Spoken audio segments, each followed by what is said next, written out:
preocupação, né? Uma das grandes maiores. Acho que a maior preocupação, não só em relação aos nomes, né, que vão assumir aí as pastas, que o mercado se preocupa muito, até porque o próprio, como você falou, né, a própria fala, só de sinalizar um Manteiga, novamente, nessa equipe de transição, soou muito mal, o mercado não gostou exatamente, o próprio Lula já havia falado lá atrás que ele só anunciaria os nomes realmente depois, acho que os nomes sim, pesam muito, mas o mercado também está muito de olho em relação a esse waiver enorme, né, que está aí em relação a esse ponto de interrogação sobre esse gasto, né, esse gasto grande para fazer, realmente cumprir essas promessas de campanha.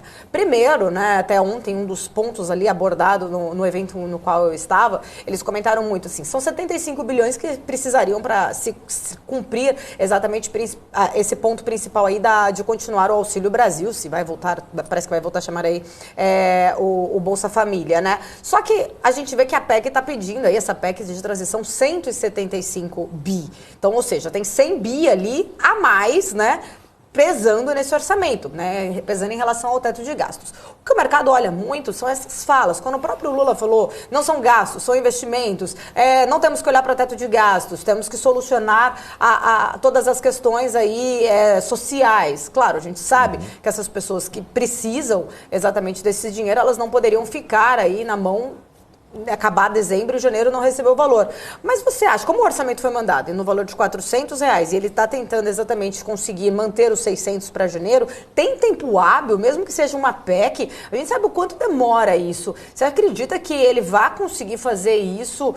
Porque tem recesso chegando, o Congresso fica em recesso até fevereiro. E aí, será que em janeiro essas famílias vão receber os 600 ou não? Como que você está vendo essa situação da PEC, principalmente? Vai ser aprovada?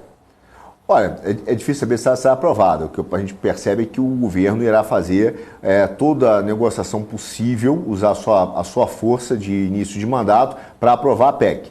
Incluindo abrir espaço para que os parlamentares da base, né, coloquem outras emendas e outros famosos jabutis para que aumente essa conta. Essa é a história do Congresso no Brasil. Quer dizer, quando o governo precisa de dinheiro, ele acaba cedendo muito mais espaço para que os parlamentares sejam representados.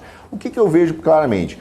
Ao não anunciar, se você percebeu, o Lula não anunciou oficialmente nenhum ministro, a não ser dizer que houve um consenso em nome da Guajajara em relação a algum ministério que é para sinalizar alguma coisa lá para a COP. O que ele está dizendo? Ele deve estar sentando agora com todos os líderes do Congresso Nacional e oferecendo, dando uma de rainha virgem, oferecendo cargos, sinalizando cargos, a possibilidade, obviamente, de ter um toma lá da cá, que essa é a forma política que o Lula aprendeu. E ele não irá anunciar o seu ministério até que ele, então, consiga do Congresso Nacional aquilo que realmente ele está objetivando. Nesse sentido, em termos de prazo e prazos regimentados do Congresso Nacional, quando for do interesse do Congresso, eles atropelam a agenda e conseguem aprovar, né? Apesar de todo o esforço que isso representaria, não seria o primeiro caso na história da República de um fast track, né? Uma aprovação rápida, corrida de uma PEC.